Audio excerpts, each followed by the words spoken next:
Pressures few, if any, Scotland fans will have shed a tear when the SFA announced that Gordon Strachan would not be in charge for the Euro 2020 qualifying campaign when it gets underway in early 2019 at around 3:30 yesterday afternoon. The excruciating 22 draw with Slovenia in Ljubljana on Sunday, a result which saw the national team miss out on a Russia 2018 playoff spot to Slovakia on goal difference, is too fresh in the memory for the end of his tenure to be mourned just now. But will the passage of time lead to members of the Tartan army reflecting on Strachan's tenure, even with its unsuccessful attempts to reach the finals of 2 successive tournaments, more favourably? Read more. Derek Johnston. It is a fresh start for Scotland after Gordon Strachan's departure. Supporters, who laud a coach as a footballing messiah following a victory one week only to stand outside a stadium calling for him to be sacked after a defeat the next, are a notoriously fickle lot. Yet, his tenure deserves to be, despite the fact that he ultimately failed to deliver what he was brought in to achieve, looked back on in a positive light in future. The 60-year-old restored pride in a side which had, at times during the previous decade, become nothing short of a laughingstock, due to both woefully inadequate performances on the park and disaffection and disarray off it, and gave hope to a country where previously there was nothing but despair. He was far from perfect. His team selections could be baffling at times. He could be unnecessarily prickly with the broadcast media. His loyalty to certain players was sometimes misjudged too. His refusal to pick form men undoubtedly cost him in the end. Read more. Celtic boss Brendan Rodgers believes Scotland have players to get to a World Cup if they're properly coached. Would he have suffered this fate if he had bowed to public pressure at the start of the Russia 2018 bid and fielded Leigh Griffiths, who had just scored 40 goals in all competitions for Celtic the previous season? Up front, would somebody else, though, have done any better with the distinctly limited group of players, with the centre-backs in particular, which he had at his disposal? His detractors say so, but many more will disagree. Time will now tell. It is certainly worth remembering what state Scotland were in when he succeeded Craig Levein as manager back at the start of 2013 when assessing his reign. The former Hearts, Leicester City and Dundee United manager had been sacked with his side sitting at the bottom of their World Cup qualifying group following draws with Serbia and Macedonia and defeats to Wales and Belgium.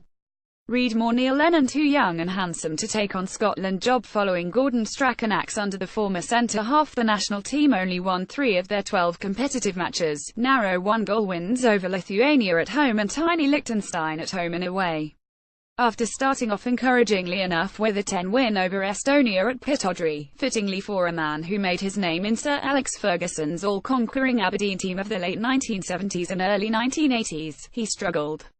Defeats to Wales at home and Serbia away followed for the former Coventry City, Southampton, Celtic and Middlesbrough manager. The turning point came with a 10 win over Croatia in Zagreb. That was backed up by another win over the same opponents at home as well as a late triumph over Macedonia away. Suddenly, the future looked altogether more promising. Switching to a 4,231 formation suited Scotland perfectly. It protected centre-backs who were, although honest and hard-working professionals, the undoubted weak point in the team. Read more. Celtic striker Leigh Griffiths' focus on his football has taken him to international class. Furthermore, the players liked and respected Strachan. There were no mass call-offs whenever there was a friendly international. That was not the case previously.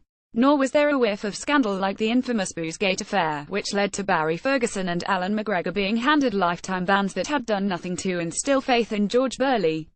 Every member of the Scotland squad bought into what Strachan was advocating, too. His message was simple and it worked. The bid to reach Euro 2016 started encouragingly with a slender defeat to newly crowned world champions Germany, a win over Georgia, a commendable draw with Poland and a rousing triumph over the Republic of Ireland. The draw with Ireland and the defeat to Georgia that followed, however, left Scotland facing an uphill battle to finish in the top 3 of their section and land a playoff place. When Robert Lewandowski equalised for Poland in the last minute of the penultimate group game at Hampden, it, together with an improbably win for Ireland over Germany in Dublin, spelled the end of their hopes. Another case of what might have been. Read more. Derek Johnston. It is a fresh start for Scotland after Gordon Strachan's departure. Strachan decided, after having his name chanted by supporters in the dead rubber against Gibraltar in Faro, to stay on for another crack at it. The draw to Lithuania, defeat to Slovakia and loss to England that followed a routine win over Malta resulted in calls for him to be sacked, and it seemed inconceivable he would survive. But he persevered. What followed was an undefeated run which included a record-equaling 3-game winning streak against Slovenia, England, Lithuania, Malta, Slovakia and Slovenia in the next 6 World Cup qualifiers. To take 14 points out of a possible 18 was, not even his most vociferous critic would disagree, impressive. In the end, as has so often been the case since France '98, it wasn't quite enough. The late equaliser which Scotland allowed Harry Kane to score in the 4th minute of injury time at Hampden in June, cost them a playoff place and Strachan his job. Read more. Celtic boss Brendan Rodgers believes Scotland have players to get to a World Cup if they're properly coached. Few in Scotland champion the causes of Ike Anya and Chris Martin, 2 men who have been important players for their adopted homeland. He also handed debuts to Armstrong, Oliver Burke, John McGinn, Matt Ritchie, Andy Robertson and Kieran Tierney. Going forward, the spine of a half-decent side is there. Scotland's latest failure to reach the World Cup is as much due to the many shortcomings of the youth setup in this country as those of Gordon Strachan, and it remains to be seen if they will continue to hamper the efforts of whoever takes over.